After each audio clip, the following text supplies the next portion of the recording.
Hello and welcome to the first live stream of the new channel setup. I have no way of actually telling if this is actually recording in terms of volume. Probably should check on that. There's no one actually in the stream to tell me if it's actually recording. Oh, maybe there is. Hey, whoever you are, can you hear me? I'm going to end stream next. That might be you that's in the stream. That is true, actually. Yeah, because it looks like 0200. Oh no, yeah, it can pick it up. It just might be a bit on the quiet side. Yeah, it looks like it can pick up the volume, so let's just go for it. All right. Okay, so with my lovely assistant Jenny and the lovely bag produced by CardKingPro, we actually saw when we actually got this bag, they've got a whole thing about telling them how you use something. So my lovely wife here decided it would be quite fun to actually use the CardKingPro bag to actually roll up something for a campaign. Can I show them the beads on the end? Show them the beads. The beads on the end of the drawstrings have got little skulls. God, you're cute. That's cool. It is skulls. cool. It is very cool. I'll give you that. So what we're going to be doing is, alongside the CardKingPro bag, came my copy of the Dungeon Master's Guide for Dungeons & Dragons 5th edition. So I nearly dragged his coffee cup across the table there. I need that DM juice. That's Dungeon Master juice. So what we're going to use is, just using the book, going to write up a campaign setting that will appear in my 5e campaign that will be running after my 1e campaign is over. If you need more information on that, take a look at the videos that are already uploaded. Yeah, this is what is so cool about this bag. I can't tip it any further than that because otherwise all the dice will come out. I don't think you need to, because can you tip it again full view? Alright, so what you can see is it's got 7 compartments actually sewn into the lining, and each of those compartments holds a different type of die, which, yeah, is just... Oh, actually, it's perfect there. Oh, okay, brilliant. Perfect. We don't have to worry about it. Let's keep their logo at the front. Yeah, you can barely see the logo. That's all right. That works. Honestly, it's such a cool product and actually really decent price. I think I spent 25 quid on this on their Amazon store. And just talking to someone who can sew and so on, the fabric is actually very decent quality stuff. It's not going to come apart. So. No. And no, we're not being paid for this before anyone starts assuming that. No, but we would like free stuff. Yeah, free stuff is always good. But not as... God, you're cheeky. No, this just... Well, they might give us dice. Point taken. Moving swiftly on. So I've created the key for what's going to be written up. You can see a few bits and pieces just there. We have the adventure, an NPC the party will meet, the villain of the adventure, the dungeon the adventure will go into, and the reward for completing the adventure. So, let's begin. Jenny, give me a odds or evens roll. Do you have a particular preference on dice? Give me give it a D6 and tell me odd or even. It is even. It is number 6. Okay, it is a wilderness adventure. Where the hell did I just put my pen? There it is. So, as Jenny rolls into her dice tray, do you want to show them the dice tray? It's just a nice standard dice tray that folds down flat. Basic one you can get off Amazon. I think there's like 5 or 6 different companies that produce them. I need that because I have a problem with throwing dice off the table. It still happens, but happens less. Give me a D20 roll. Finding one I like the look of. That one will do. 3. Always put a dice to one side, because then we can show them just how many. Okay. How many dice we've used by the end of this. So it was a 3. Okay, you're escorting an NPC to a destination.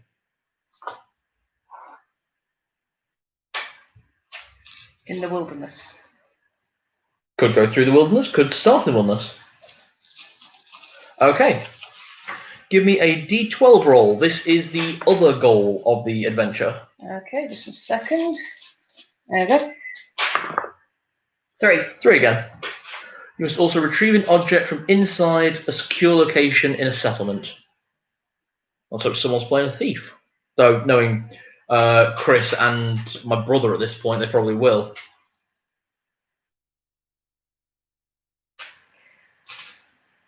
Retrieve an object. Okay, give me... here we go. So let's find out exactly what the villain is. Adventure villain. Give me a d20 roll.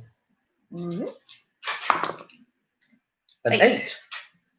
It's one of those annoying things where it went over onto the 20, then rolled back. A fae with mysterious goals. What's up?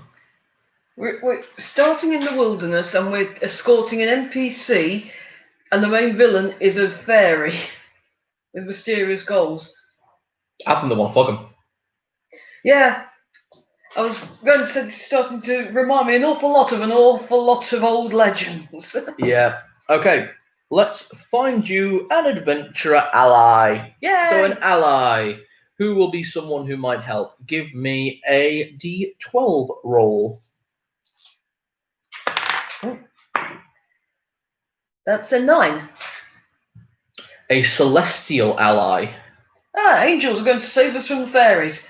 Apparently. Wow, this is really, really biblical. I'm pretty sure I saw this season of Supernatural. Okay, who is the patron of the adventure? Give me a d20. There's a lot of 12s and 20s, this. At the moment. 6. 6. A military officer. All right then. Military officer. Okay. How is the adventure introduced? Give me a d12 roll. 8. 8. An NPC the party care about. Ask you to go to the location. It'll have to be an NPC that me or Dudley care about then. Yeah, I've already recorded what happened. Nick's been very nice. Actually, yeah, it's just Chris that decided to stab an old man in the face. But one thief too many. He was a good man, a family man. We assume. So that's now his catchphrase. An NPC the party cares about.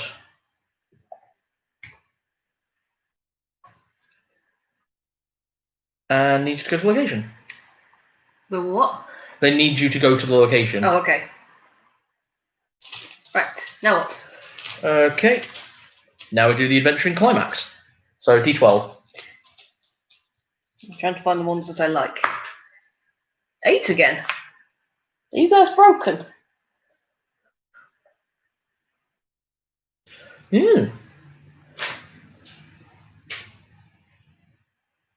Trap-themed boss battle. Yay! That causes headaches for you and lots of fun for the rest of us. I think, of course, are you kidding? I have to plan out a dozen traps that this boss is going to be setting up on you guys. I'm thinking basically like the boss battle against Mikolash in Bloodborne, where you guys are chasing them through some kind of maze, and there's just traps going in every direction. Okay, now we go on to the NPC. The artwork in that book's amazing. It is absolutely gorgeous artwork. If you have not already got the 5 ebooks, the artwork is just beautiful. Okay, so could this be the celestial ally that you meet? I'm going to say yes. Okay, let's find out something about this celestial. So give me a d20 roll. Those are d12s.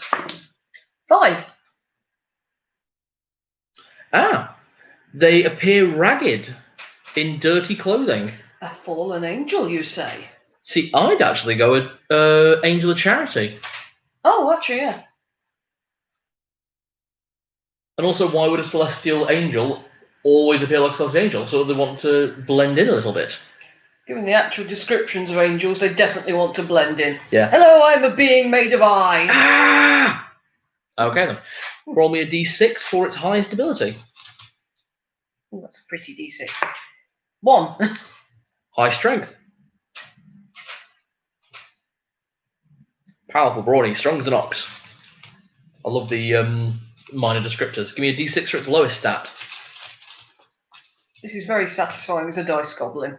You are a dice goblin. 4. Dumb as fuck. Okay, it doesn't say that. It says intelligence, dim-witted and slow. Okay. Give me an NPC talent. What's something he's good at? Give me a d20 roll. I will roll this yellow one. Ah, my Wazdacker. That's not a Wazdacker, is it? It's not a Wazdacker. Oh, yeah, you're right, it is. It's a slightly more orange-yellow. 3, I think. Cacti, reroll. Right on an edge. 6. Great with kids. Ooh, as all raggedy angels should be. Yeah. Remember, everyone, when you've got children, remember to leave them with your local friendly hobo. You might be an angel. Well, I'm not on drugs. I can remember in Enid Blyton books where that seemed to literally be the case. To be fair. Oh yes, children, go and play in the hills with the local wild man. Let's check his mannerisms. D20. 10. 10. Uses colourful oaths and exclamations. Swears a lot. Good with kids, swears a lot. Really good with kids. Alright, what else are you meant to take from uses colourful oaths and exclamations? Perhaps he just goes, oh, the blasted Fids widget. I mean, fair, but there's also uses fiery speech or long words. Okay, never mind, yeah, this guy swears. Yeah. It's an angel who swears. Fantastic. Okay, give me an NPC interaction trait. So how does he interact with the party? Or she, which is a D12 roll. 7. 7, yes. Oh, honest. Oh, he's he or she is very honest about their swearing. And being an angel. Okay, so give me a D10 and re-roll on a 10. Work out their alignment. 7. 7, so lawful good, neutral good, chaotic good. That's lawful evil. They're a lawyer. Or a politician. Or a mob boss. Lawful evil. So we have a lawful and an evil. Give me a D6 for their lawful ideal. 5. Responsibility. And they give me a D6 for their evil ideal. 2. Greed. It's a lawyer. Yeah. God, I hope your dad Look. doesn't see this. Look at that. That dice is an orange that is not found in nature. It really is, isn't it? Like I said, I really hope your dad doesn't see this. Yeah. I agree with you. He would actually, yeah. He's worked with lawyers. He knows they're evil. Well, a lawyer practically was a lawyer. Okay, give me an NPC bond. D10. Okay. Finally, something than a D12 or a D20. Ooh, yeah. 3. They are protective of colleagues. Colleagues? Sorry, Oh, don't know what happened there. Colleagues. Colleagues. I mean, to be fair, being very protective of a certain sort of dog is perfectly understandable. Especially collies. They're just so fluffy woofly. As a cat person, collies are the only dog I like. Well, actually, them and Tibetan Mastiffs. That's because that's just like a bear. Yeah. That's like a pet bear. Yeah, going to say, nothing will convince me Tibetan Mastiffs aren't just bears with collars on. Yeah, okay, give me a D12 roll to find out the NPC flaws and secrets. 9. 9? 9. So recently got into critical role. Shameful or scandalous history. Well, they are a lawyer angel. There's a long list of things there. How did you get into heaven if you're a lawyer? Loopholes. Technically speaking, I paid other people to do terrible things. It turns me there are infernal celestials as well in D&D. Just taking out those mutant dice so I don't accidentally Yeah, roll good them. call. Yeah, these were misprint dice that my brother got in a job lot of I think he got was it a kilo of dice Yeah, and there was for some 20 quid? There were some misprints and some just weird ones. Basically, it looks like a D12 that has been warped, and then when it's been stamped, It's been for the stamped numbers, on the edges, not on the sides. like you can see there, 2, 10, 8, and 4. That's practically on a flat plane. That said, they still can be used for rolling. So. Yeah, I wouldn't though. Oh no, but I don't want to throw the little mutants away. I'd use them for stupid stuff. Or for set damaging. They're for the madness tables. Actually, yeah. Okay, so what is the villain's schemes? So give me a D8 roll. So I'm still getting used to which section's got what in it. 4. Oh, fantastic. I will read this out in just a moment. Can you then give me a D6 roll? 6. Yeah. Okay then. I think this story is actually for a completely randomly generated story. This actually weirdly works because with the whole thing about having to get an NPC through a town, and maybe the NPC is the ally. The fact that this villain, the Fae with mysterious goals, the fact that their scheme is to utterly destroy a bloodline or clan. Like, what if this Celestial is like a Celestial tiefling? Hang on, isn't this the plot to Oblivion?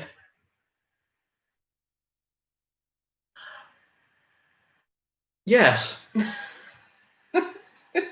Though you never actually escort Martin anywhere. No, he seems quite capable. He does, I like him.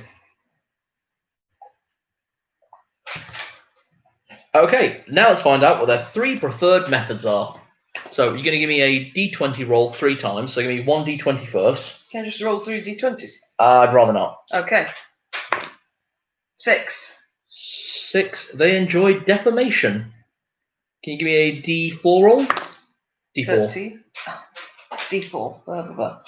Oh, we're finally using the D4s, the little caltrops. 2. 2. They enjoy gossip. Defamation and gossip. Well, the defamation is through gossip or slander. Oh. Sorry, that's why I wanted the D20 rolls at different phases, because it's a D20, then an alternate dice roll gives you exactly what they do. Okay. Okay, makes sense why they'd be using traps then. Give me another D20 roll. 11. 11. Magical mayhem, fantastic. D8. 3. The dice tray is beginning to fill up. That's why this is fun. They use infernal bargains.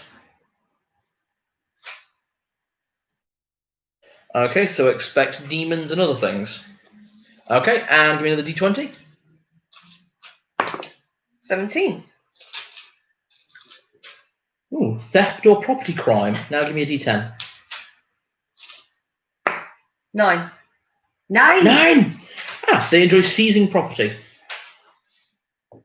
Okay, I'm feeling like this is going to be some kind of turf war between a Fey lawyer and a Celestial lawyer that were in practice together. Law and Order, Middle Earth. Yeah. Okay. The dungeon.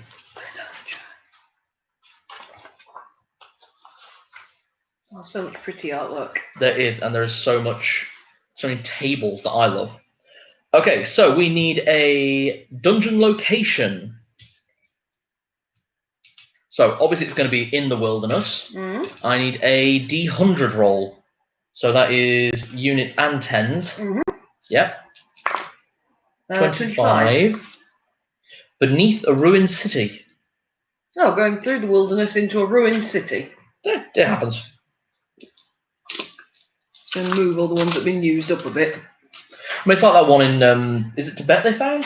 Someone was potholing and they opened up into a cave, and inside the cavern was just a lost city. I assume that certainly sounds like a thing that would happen. So. Yeah. Okay. Ooh, who was the creator of the dungeon? Give me a D20 roll. 20. Oh, Okay. Oh, no creator. Oh, it's just there. Yeah. Okay, I like that. Give me a cult that lives there. D20. Oh, sorry, that's if you roll on that. No, ignore that. Okay. NPCs within. Give me a D20 roll. 11. Neutral. Okay, so it is a dungeon beneath a ruined city that was created by no one and cares for nothing. Spooky. Dungeon purpose. It's D20. 10. Ah, it's a planar gate. It's a gate between dimensional planes. This is matching up all a little bit too well, actually. It is actually this, and the villain could use this because no one created it. No one has claim over it. So yeah, this works. And then I need the dungeon history. Dungeon history. Which is a D20 roll. Cacti? Cacti just 2. 2. This is the problem: is that dice fills up. Okay, now that I can actually weave into a mystery abandoned by creators. It has no creators. Exactly. Spooky hand. Exactly. I could actually use that. I could use something like that. You could. And last but not least, what is the treasure found within the dungeon where you'll have the final fight with this mysterious fae? Give me a D100 roll. Oh, hold on, actually. Okay, so actual coinage. I'm running this one as a challenge rating 5 to 10 for the party because I have no intention of using this early on. This will be a early mid game. So give me a 2d6 roll. 2d6. Okay. 6 and 3. 6 3, so 9. So yep, 900 copper pieces. Give me 2d6 again. That's a 6 and a 5. 11. That's 11,000 silver pieces. We need 66. God, right, hang on. See, this is going to be cool. Is actually showing you guys how many bloody thousands of d6s. We have. So it'll be cool showing you how many dice we've used and how full this thing still is. Because that's what I find so cool about it. You can pull as many dice as you need to from this thing, and it still doesn't look nearly empty. But it also doesn't look nearly full. Dice did not come with it. We just hoard them. We do. Dice goblin married to a dice dragon. So that's a 6. 3, 5, 11, 12, 15, 17, 1,700 GP.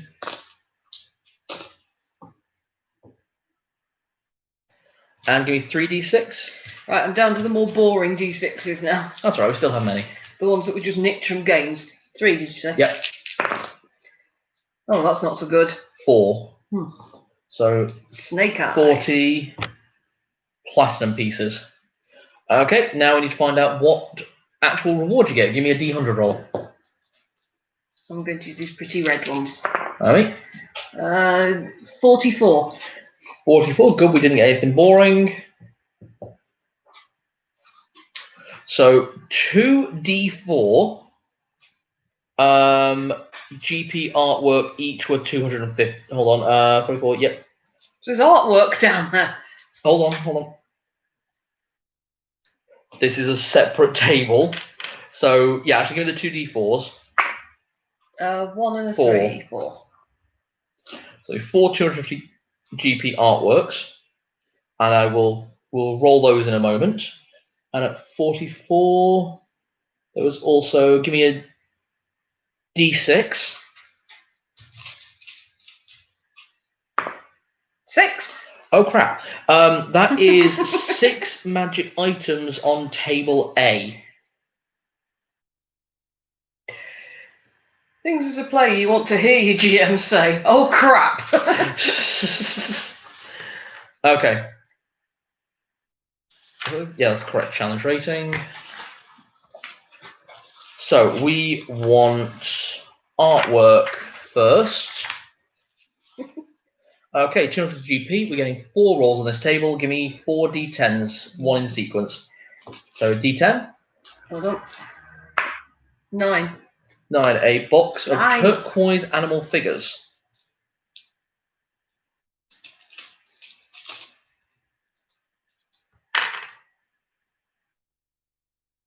Getting dice prepared. Next one. 9 again.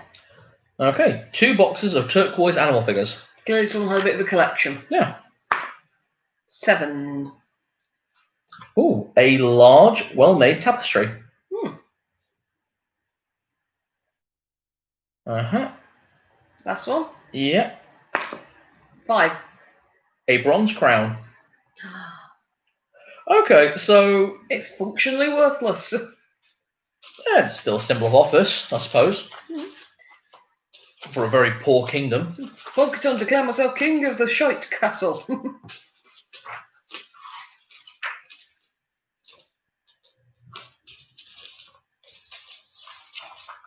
Okay, so that's like if you were doing if you're creating a full magic item at random, which we could throw into this just as a finisher.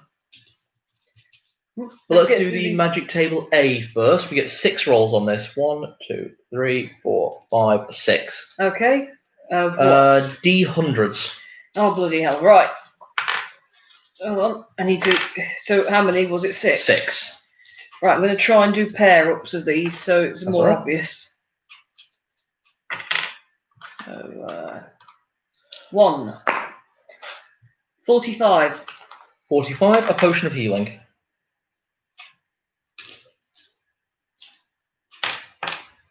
Okay, next.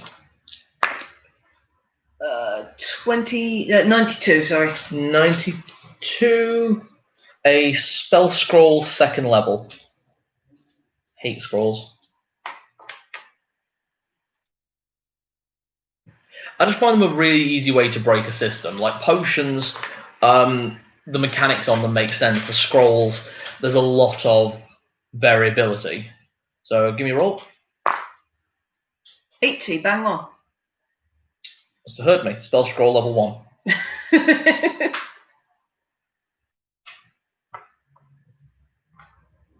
Okay, next. 32. Another potion of healing. Yep. 91, sorry. 91. Another spell scroll 2nd level. It can hear you and your hatred. Just this is the smallest of the magic tables, I will say. Go for it. 80, bang on again. Again, that is a spell scroll 1st level.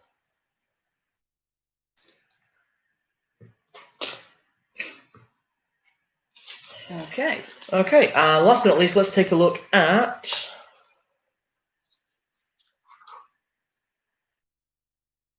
what was intended to use for variant of ones that don't recharge. Oh, got a scroll mishap table. What minor properties have? What quirk does it have? I can't get over how this bag can hold this many dice and not look as full as it does. I know. Okay, let's throw in 1 magical item. Okay. Is this one we're generating at random? Completely at random. Yay, we might get a sword that swears. You might do. I'm not going to designate exactly what it is. I'm just going to get the history and everything behind it. It's a magic hat that lets you see the dead. Give me a D20 roll. Who created it? 19. Mr. 19. Gnomes. Gnomes. Gnomes made it. Gnomes did it. Give it a detail from its history. D8. 7. Sinners lead to a deed of great evil. I like this already. Just, evil. Okay, give me a D20. D20. We're running low on those. About time. 5. It's gleaming. It never gets dirty. And at least, what quirk does it have? Give me a d12. 7. Metamorphic. The item periodically and randomly alters appearance in slight ways. The bearer has no control over these minor alterations, which have no effect on the item's use. Okay. There is a list of stuff I could do with that, but I will plan for that later when I'm actually doing the planning for 5e. But, okay, the random generation table genuinely works. But now for the main reason for this. We made a lot of rolls. A lot of rolls. Show how many rolls, Jenny. My dice tray is full. How many dice she has rolled while using this bag. You saw how many there were at the start. And this is how full it still looks. As you can see, this thing holds... millions. I think it's got a capacity of 250 dice. You're not a cow, you're not going to stuff them in. To be honest, I am really thinking about getting a few more of these bags over time. Yeah. Because they've got a whole series of different colours. Like the red one's just my favourite. They've got green, black, grey, all sorts. Plus, let's be honest here, the amount of dice we've got in this one now, you could probably use it as a weight. Definitely. The weight behind this thing is... When full, yeah. And that's not even including all of our dice collection, because in terms of all of our dice collection, I've also got my main sets, which are all in there. I have a bag here. Yeah. The ones that are currently not in use, because the ones currently in use are in this little box. Which I still think is... Well, it's not really too many, because at least you can close the lid now. Yes, it was at one point just the box, and the box couldn't shut. You had 2 boxes. Yes, Well, the haunted music box as well. The music box is not haunted. It's haunted. Right, that is a conversation for a different video. Thank you for joining us for this random rolling table. If you like it, please like and subscribe, and follow my channel. I'll be tweeting this video to CardKingPro. I absolutely heartily recommend this company. They make really good products. I've taken a look. They only do the 1 dice bag, which I was a bit disappointed by, because I would have loved a few different styles, like maybe even a bigger one. I know that sounds insane, I know, but like I'd love to have a dice bag of this style with like the separate things about the size of like an industrial rubbish bin. Like about this big. That big feels good for me and dice. That feels like a decent amount of dice that I can put in my rucksack and use for any situation. You just use a rucksack with segments in it. I like the segments. I like the fact that you can keep your dice organised. The reason I've never really hoarded dice to the extent of a lot of people is because I play a lot of games where I'm using multiple dice. Like when I've been running RuneQuest, use the D100s to work out your hits, use the D20 to work out where you hit, and then you've got like your damages, which can be any variance from D2 all the way up to 3D12 if you're using a troll maul. So, you know. I say that, it's actually remarkably easy to sort all your dice out afterwards as well. I've just done that in less than a minute, so... Exactly, yeah. Wait, the mutants. There you go. Yes, back to mutants must go. And I don't want them to feel like they're different. And just see how compact this thing goes. So, untied. I really love just how compact that is. All the dice that are in there, and that would easily fit into a rucksack or something. But yeah, I heartily recommend CardKingPro. If you play any trading card games as well, they do some amazing, almost like briefcase looking. So if you really want to feel like Seto Kaiba from the first season of Yu-Gi-Oh, I recommend them. I'm serious, it was a full-on briefcase. I know. Seto Kaiba's my big brother. I can decide who lives and who dies. Thank you, little Karibo. And thank you, everyone, and see you later. Bye. Bye. Yes, I want to end the stream. Please stop looking at my face.